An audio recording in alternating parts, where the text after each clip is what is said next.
Of course the Parshendi wanted to play their drums. Of course Gavilar had told them they could.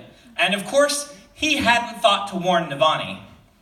"Have you seen the size of those instruments?" Maratham said, running her hands through her black hair. "Where will we put them? We can't..." "We moved to the upper feast hall," Navani said, trying to project a calm demeanor. Everybody else in the kitchens was close to panicky. Cooks running one direction or another, pots banging.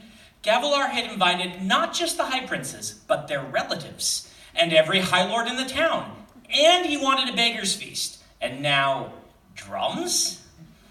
"We've already set up in the lower hall," Maratham cried. "I don't have the staff to." "There are twice as many soldiers as usual loitering around the palace tonight," Navani said. "We'll have them move the tables." Gavilar never forgot about things like posting extra guards, projecting strength, making a show of force. He could always be counted on to do that. For everything else, he had Navani. "Could work, yes," Maratham said. "Good to put the louts to work rather than having them underfoot. All right, deep breaths." The short palace organizer scuttled away, narrowly avoiding an apprentice cook carrying a large bowl of steaming shellfish. Navani stepped to the side and let the cook pass. The man nodded in thanks. The staff had long since stopped being nervous when she entered the kitchens.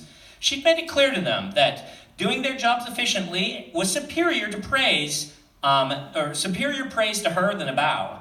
Fortunately, the staff was the kind of middle-ranked Luddites who understood the need for a little practicality. They seemed to have things well in hand now, though there had been a scare earlier when 3 barrels of grain had been discovered with worms in them. A little creative thinking had reminded them that Lord Amaram had stores for his men, and Navani had been able to pry them out of his grip. For now, it seemed that with the extra cooks borrowed from the monastery, they might actually be able to feed all the extra people that Gavilar had invited. "I should leave some of the tables set up in the lower hall," she thought, slipping out of the kitchens and into the palace gardens. Who knows who might show up with an invitation? At the very least, she might need to feed some of the military officers who couldn't be seated in the main feast hall. She turned to hike up through the gardens and enter the palace through the side doors. She'd be less out of the way and wouldn't have to dodge servants if she went out here into the gardens. Maybe she could. Navani slowed. The Kolinar Palace was brightly lit tonight, with spheres adorning every hallway and all of the garden walkways. By that light, Navani could easily make out Aesudan, her daughter-in-law, Elkar's wife, standing just near the fountains. The slender woman wore her long hair in a bun, which was lit with a gemstone of each shade. All those colors were gaudy together. Navani preferred a few simple stones, themed to a color, but it did make Aesudan stand out as she chatted with 2 elderly ardents. "Storm's bright and brash. Was that Rusher Chris, the artist and master artifabrian? When had he gotten into town? Who had invited him? He was holding a small box with a flower painted on it. Could that be one of his new fabrials?" Navani found herself drawn toward the group, all other thoughts fleeing her mind. How had he gotten the heating fabrial to work? What had captured the flame spread? How did he make the temperature vary? She'd seen drawings, but to talk to the master artifabrian himself... Aesudan saw Navani and then smiled brightly. The joy seemed genuine, which was unusual, at least when directed at Navani. She tried not to take Aesudan's general sourness around her as a personal affront. It was the prerogative of every woman to feel threatened by her mother-in-law, particularly when the girl was so obviously lacking in talents. Fortunately, Elkar liked her, and she was of a good family.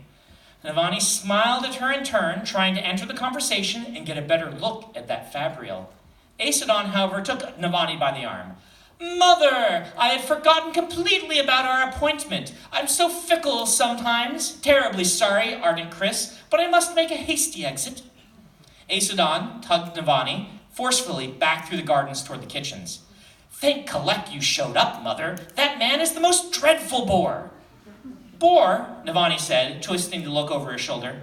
He was talking about gemstones and other gemstones and spren and boxes of spren and storms.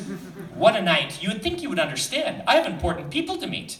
The wives of high princes, the best generals in the land come to gawk at the wild parshmen. Then I get stuck in the gardens talking to ardents. Your son ditched me there, I'll have you know, when I find that boy. Navani extricated herself from Aesudan's grip. Someone should go entertain those ardents. Why are they here? Don't ask me, Aeson said. Gavilar wanted them for something, but he made Elhokar entertain them. Poor manners, that is, really. Gavilar had invited one of the world's most prominent artifabrians to visit the palace, and he hadn't even bothered to tell Navani? An anger stirred deep inside her, a fury she kept carefully penned and locked away most of the time. That man, that storming man, how could he? Calm, Navani, the rational side of her mind said. Maybe he intends to introduce you to the Ardent as a gift. He knows how interested you are in fabrials. Perhaps that was it. Brightness, a voice called from the kitchens. Brightness, Navani, oh please, we have a problem. Aeson, Navani said, eyes on the Ardent, who was slowly walking away toward the path to the monastery.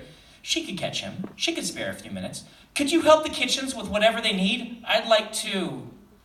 But Aeson was already hurrying off toward another group in the gardens, one attended by several powerful High Lord generals. Navani took a deep breath, shoving down another stab of annoyance. Aeson claimed to care about propriety and manners, but she'd butt into any conversation between men without even her husband with her as an excuse. Brightness, the cook called, waving to her. Navani took one last look at the Ardents, then set her jaw and hurried back to the kitchen, careful not to catch her skirt on the ornamental shale bark. What now? Wine, the cook said. We're out of both the Clavina and the Ruby Bench. How? Navani said. We ordered. She shared a look with the cook, and the answer was evident. Dalinar had been at the wine again, it appeared. I have a private store, Navani said, pulling her notebook from her pocket. She gripped it in her safe hand through the sleeve, scribbling a note. I keep it in the monastery with Sister Nana. Show her this, and she'll give you access. Thank you, Brightness, the cook said, taking the note. Before the cook was even out the door, however, Navani spotted the house steward, a white-bearded man with too many rings on his fingers, standing in the stairwell up to the palace proper. He was fidgeting with his rings on his left hand. Bother. What is it? She asked, striding over.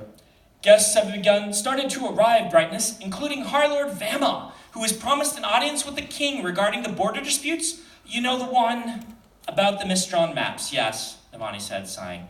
And my husband? Vanished, Brightness, the steward said. He was seen with Bright Lord Amaram and some of those uncommon figures.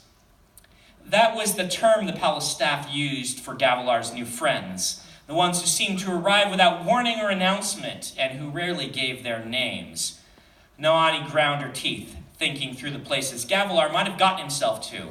There were a few rooms he tended to use. He would probably be angry if she interrupted him. Well, good. He should be seeing to his duties rather than just assuming she'd handle it all. Unfortunately, at the moment, well, she would have to handle it all. Bright Lord Vama couldn't be left waiting. She let the anxious steward lead her up to the grand entryway, where guests were being entertained with music, drink, and poetry while the feast was being prepared. Others were going with master servants to view the Parshendi, the night's true novelty.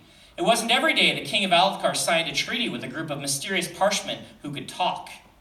She dealt with Vama, offering apologetic words, even going so far as to review the maps herself, and as far as to promise to review the maps herself and write him a judgment. From there, she was stopped from locating Gavilar by a line of needy men and women who had come specifically to get the king's attention, a privilege that was growing more and more difficult these days, unless you were one of the uncommon figures. Navani assured Bright Lords their petitions were being heard. She promised to look into injustices. She soothed the crumpled feelings of those who thought a personal invitation from the king would mean they'd actually get to see that king. It was emotionally taxing work, but nothing new to her, and fully within the queen's expected duties. Navani didn't resent her station. Perhaps someday she'd be able to spend her days tinkering with fabrials and pretending that she was a scholar. For now, she had duties. The only thing that truly bothered her was the fact that she shouldn't have to do those duties alone. She was unsurprised at asking that more guests were still indeed showing up, ones that weren't even on the list an annoyed Gavilar had provided for her earlier in the day. Vev's golden keys. Navani kept her increasing fury under control, painting an amicable face on for the arriving guests. She smiled, she laughed, she waved. Using the cheat sheet she kept in her notebook, she asked after families, new births, and favorite axe hounds. She inquired about trade situations, took notes on which light eyes seemed to be avoiding others. In short, she acted regal. She always felt like an imposter, and with good reason. She hadn't been born to this station. Gavilar, Navani, Sadius, Ela, they'd taken these mantles upon themselves. And however prestigious their ancient lineage, Navani had to work hard to suppress the anxiety that whispered she was really just a backwater country girl wearing someone else's clothing. Those insecurities have been stronger lately. Calm, no room for that sort of thinking. She rounded the room and was happy to note that Aesidon had found Elokar and was chatting with him for once, rather than other men. Elokar did look happy presiding over the pre-feast gathering in his father's absence. Adel and Renarin were there in stiff uniforms, the former delighting a small group of young women, the latter looking gangly and awkward as he stood by his brother. And there was Dalinar, standing tall, somehow taller than any man in the room, but with those haunted eyes, simmering with passion. He wasn't drunk yet, and people orbited him, like they might a fire in a cold night, needing to be close, but not daring step up and risk the true heat of his presence. Storms. She complained to her current conversation partners that she was feeling a little faint, and after assuring them that she would be fine, made a brief exit up the steps to where she wouldn't feel so warm. It was probably a bad idea to leave. They were lacking a king, so if the queen vanished too, questions were bound to arise. But surely everyone could get on without her for a short time. Besides, up here, she could check one of Gavilar's hiding places. He would probably come this direction, away from both the guests and the location of the new feast hall.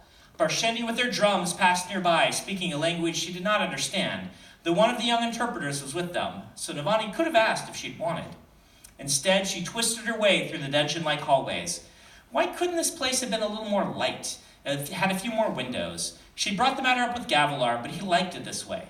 It gave him more places to hide. There, she thought, stopping at an intersection. Voices. Being able to bring them back and forth from Braze doesn't mean anything, Gavilar, one of them said. It's too close to be a relevant distance. It was impossible just a few short years ago, said a deep, powerful voice, his. This is proof. The connection is not severed, but can be warped to allow for travel. Not yet as far as you'd like, but we must start the journey somewhere.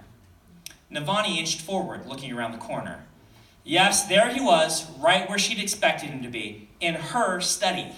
A place she rarely had time to visit, but also a place where people were unlikely to search for the king. It was a cozy little room with a nice window, tucked away in the corner of the second floor. He'd left the door cracked, and she inched up to peer in. Gavilar Kholin had a big enough presence to fill a room all by himself. He wore a beard, but instead of being unfashionable on him, it looked classic. Like he was a painting come to life, a representation of old Alethkar. By wearing the beard, some had thought he might start a new fashion trend, but nobody else had been able to pull off the look. Others simply didn't have Gavilar's strong features. Beyond that, there was an air of distortion around Gavilar.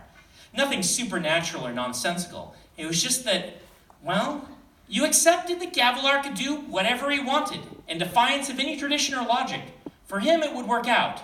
That was just the way of things.